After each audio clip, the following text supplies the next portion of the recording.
Good morning, everyone. Good morning, Tammy. Good morning, Shika. Good morning, everybody, and welcome to the Real Academy this morning.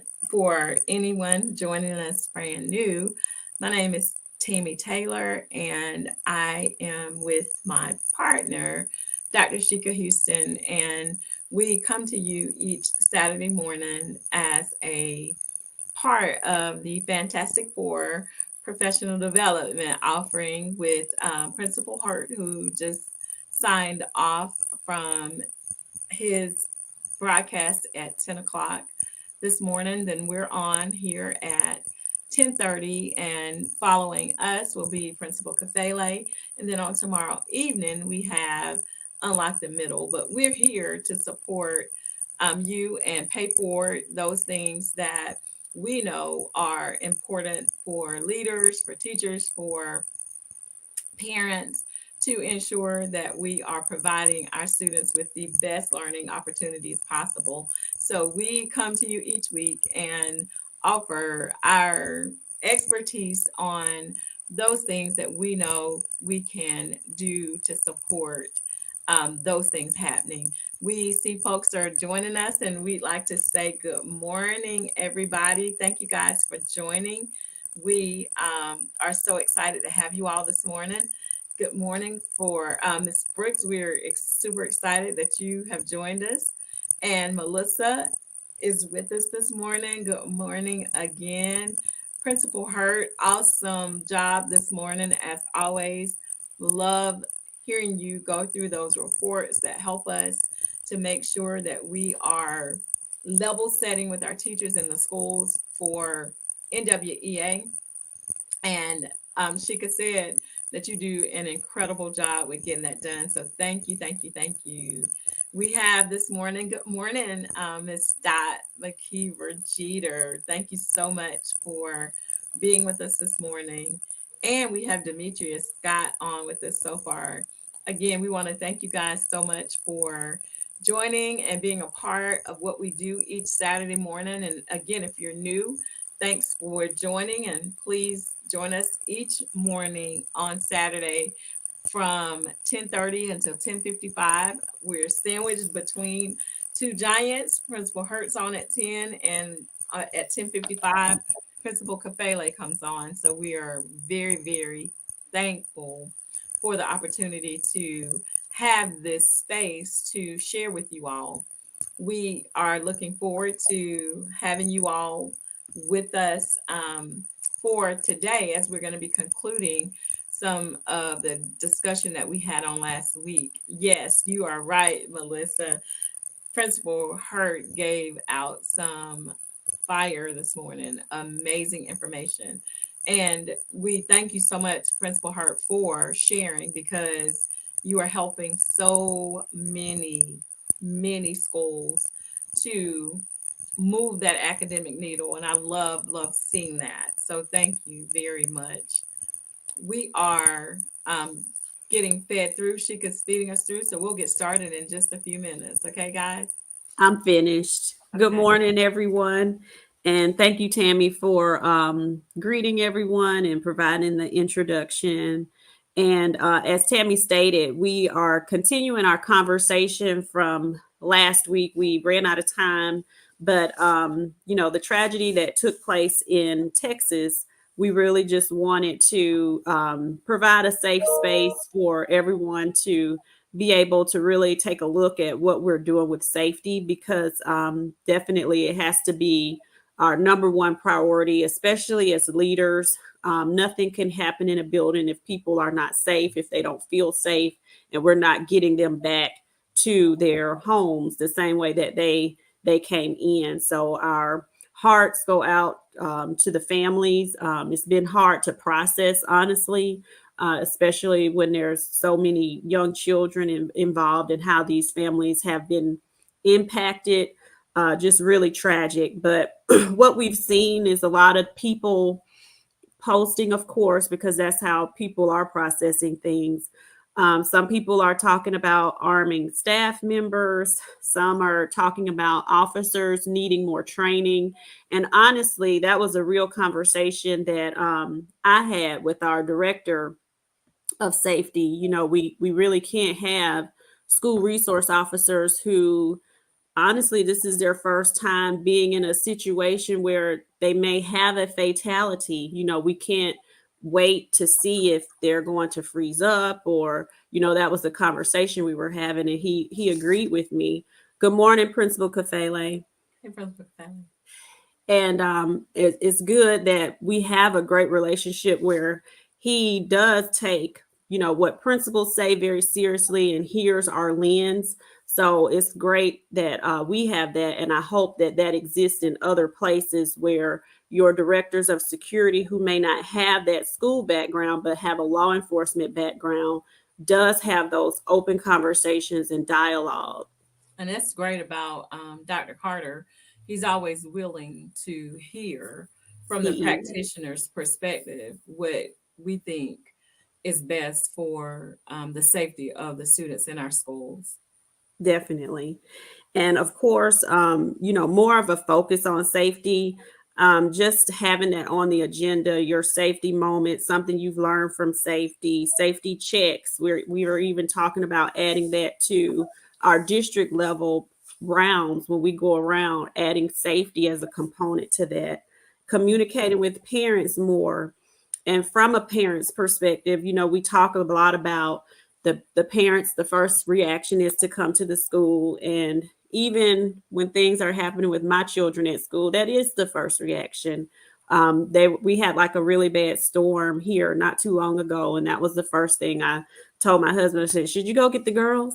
And he said, "Well, they're at the safest place that they could be.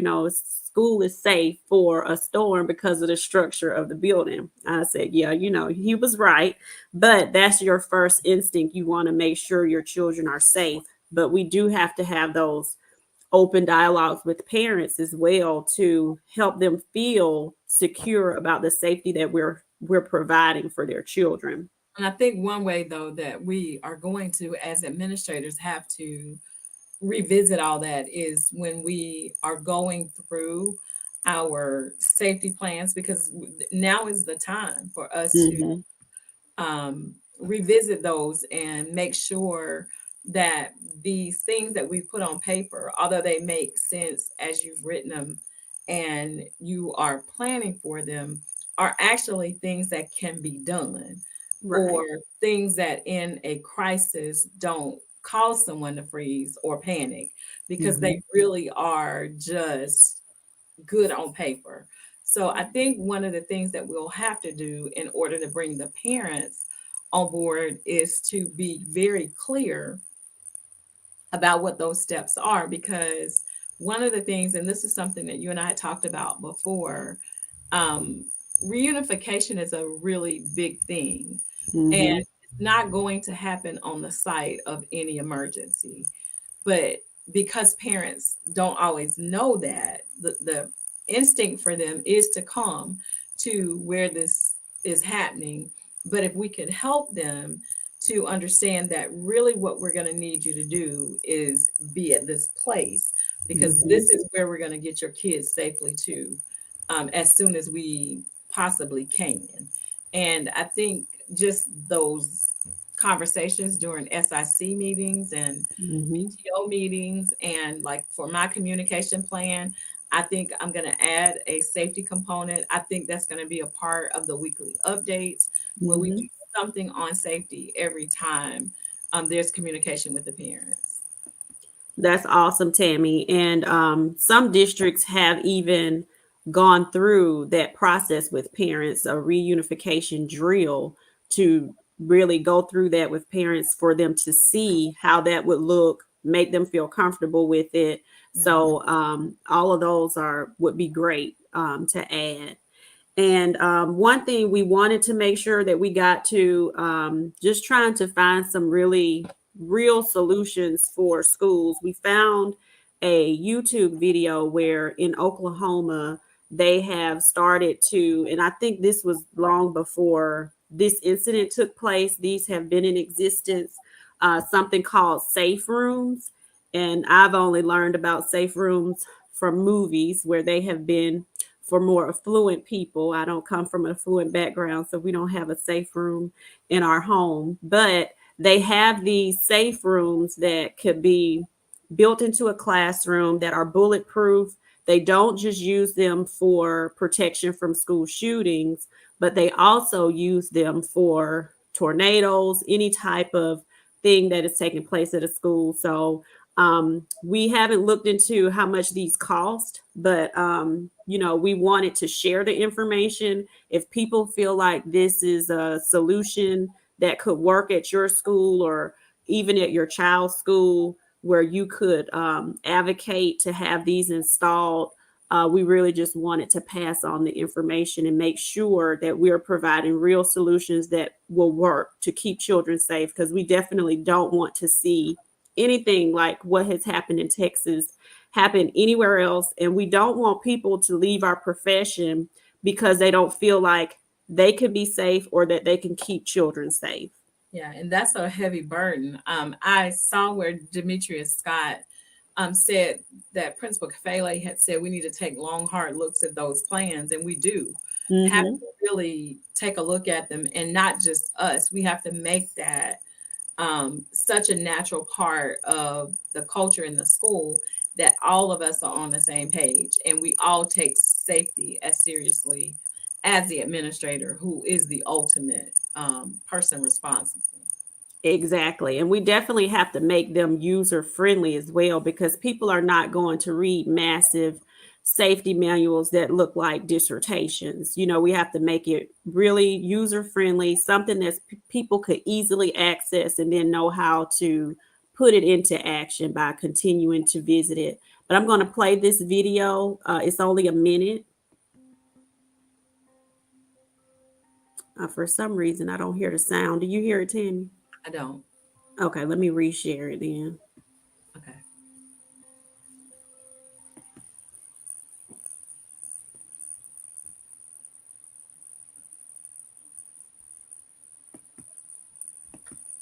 And it's not muted.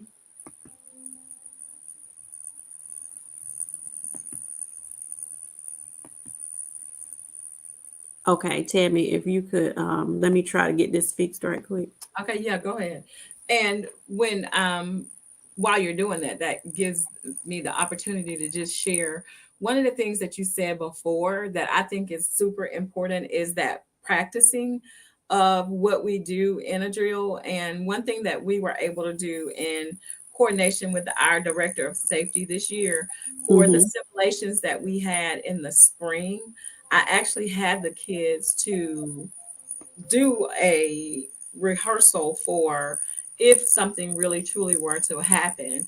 so that we could get an idea of how sensible the route was that we had put in place for them, the location for them to go to. Did that make sense? And were we able to get them there in a quick enough time frame that they were really being removed from what the danger was at the campus if that ever were to occur. And it actually was a really good practice run.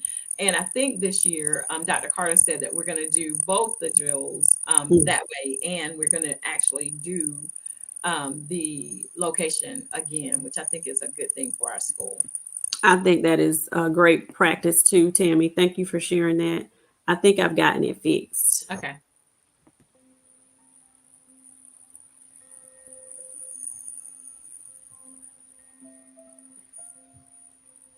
Can you hear it?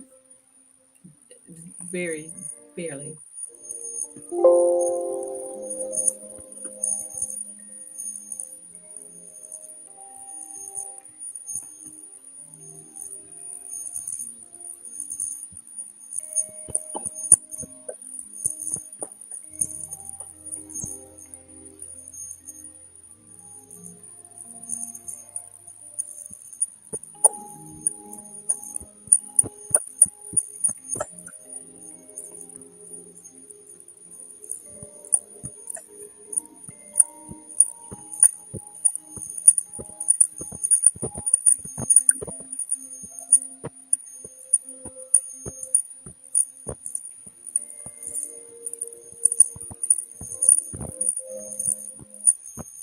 And Shika, what you might have to do is share the link because the sound was really, really low. Yeah, Sound. and it was just music playing, but the I hope everyone got the gist of what it was. Sorry about the sound. I don't know what's going on with it. But it basically was showing how those could easily be built into a classroom in one day. There was another video showing how they tested it. It's bulletproof material.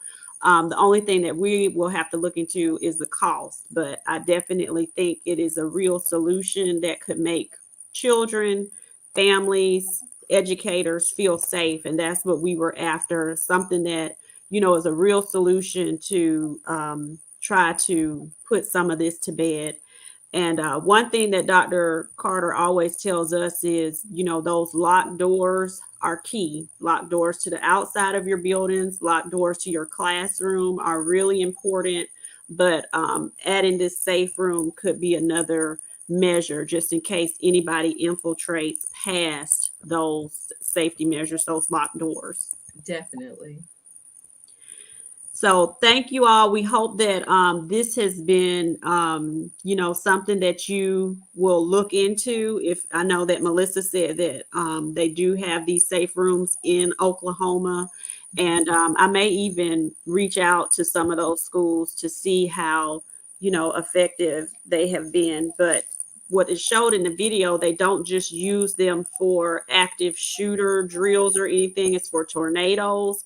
It's also used during the day. The teacher incorporates it as a part of the room. So, like the reading room, or, Yeah. you could have children go in there to read. So, it's just a natural part of the classroom and not really associating it with just the trauma.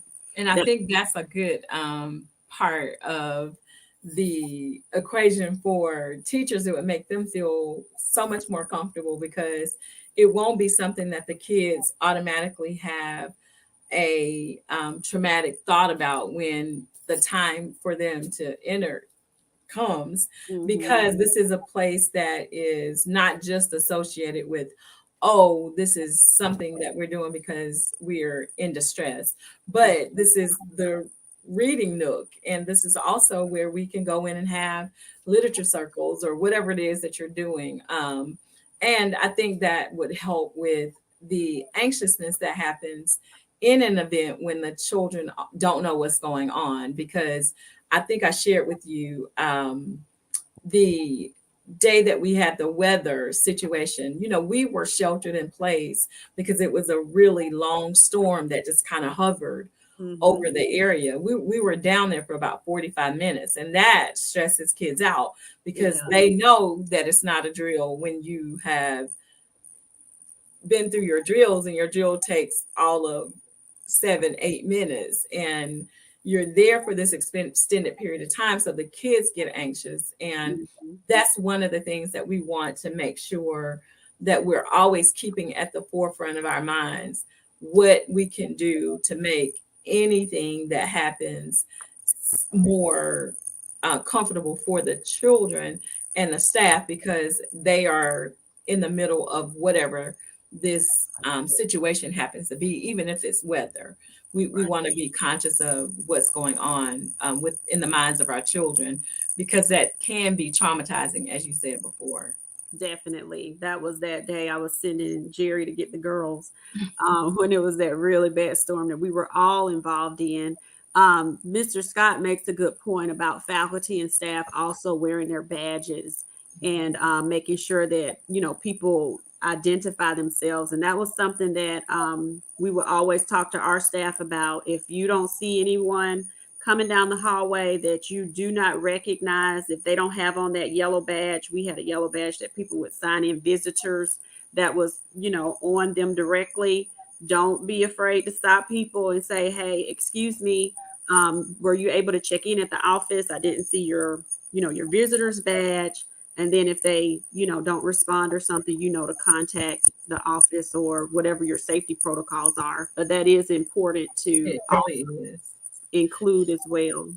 And it's also important, Mr. Scott makes a great point, because that badge, especially on badge readers, Mm-hmm. that's your ticket back into the building for you and your children. Mm-hmm. So having that with you at all times can definitely help to save you in a tragic situation. Right. And he's right. People will get upset, but I would prefer to get them upset, and than for everyone to and make sure everyone is safe, than Yeah, to not have done it and everyone could there be potentially. some tragedy or something. Yeah. We had a lot of work going on in the building during just before we were going home for the holidays, and the maintenance crew were bringing in people, and there were people there for furniture, and there were people there for floors, and there was lots of traffic and moving in the building. I think they got so tired of my teachers, they just said, "We're just going to start coming back to them after school hours." And I'm thinking, Right. exactly, because they'll stop you in a minute and say, "Hey, can I help you?" Um, Right. because you don't look like you belong. This is not where it looks like you were supposed to be. So I And think that they are spot on. We have to be able to say, listen, do you have a visitor's badge? And if you don't, then you can't be down here. And as a principal, I remember telling our director of maintenance, you all may be working over in this area, but make sure these workers know they are not to access my building during the school day with my children here, because I don't know what the status of their background checks are, and neither do you. And a lot of times that level of clearance is not there when you're talking about people who Exactly. are working in certain areas versus working in a school. So I can't have just anybody running around the school, whether or not y'all doing work, you have to schedule it at Right. the right time. So as the leader, that's your responsibility too. You make Yeah. sure, and I'm going to make sure, and I tell the staff, if you see these people, let me know, because I'm letting them know they got to go. They can't be, Exactly. I already But told them now, just be sure, accessibility. Sheikah, you remember that you're talking about people at Great Falls Elementary School. The kids had long been gone. They're there Oh, working in their rooms. oh, gotcha. I got you. The children weren't there. This is just Yeah. them working. Like, can I help you? It's like, I okay. remember one time we had somebody come in. They were just bringing the school book fair, and Yeah. the gentleman said, "Wow, these children sure don't look like middle school children." And I'm thinking to myself, "That's your thought, sir? Somebody make sure y'all escort him to the library. We don't want him to get loose in the school. I don't know what his thinking is or where it's at." Yes, for But sure. as the leader, the forefront of your mind definitely should be safety, and we really want to bring that to the forefront. The pandemic, we just have a few minutes. We want to make sure you all are aware that the pandemic definitely has brought about a lot more grief, a lot more death has been experienced by students. We were talking about that the other day, how many students have lost people, how many staff members have lost people. So grief and dealing with grief in schools is a really it's a more pertinent thing now than it used to be before the pandemic. I think it's happening more often. So we have put together a newsletter with some resources that could potentially help. One of them is one of our people that we're connecting with schools. This is Courtney Lee. She has a conversation starters that counselors could actually take to be able to learn how to start those conversations with a group of students who could potentially be in a group grief circle. And these are comic books that she has developed, so that will be in the newsletter, along with some resources for your staff members. There's a children's book for children who have lost a parent, and there's also even books for your staff members, how to deal with grief, and a grief journal. So I think that it's important for us too, as leaders, when we know this is happening. I know that flowers and cards are nice, but really helping people to process grief now, I think is something that is something we could help with as well. And so we know these resources are available, and we wanted to share them. And the thing that is the beauty of having resources that take you beyond that time when kids and staff members are surrounded by family and friends. the time that comes after that is often when more support is needed. And these groups and materials that Shika was just mentioning, with the resources that are available, can help to ease some of the long-term effects that grief has on a child or even an adult. Because remember, we recognize that it's a process, and these are things to help to guide kids and adults through that process. Definitely. Well, thank you all. That is our time. We are jumping on over to Principal Kafele's page, and we hope that you all join us for part 3 of the Fantastic Four. Next week, we will be bringing you our summer reading series, Summer Reading in Math, where we will have resources for that as well and how to engage your parents. So we hope to see you all next week and have a great rest of your weekend. Thank you. You guys.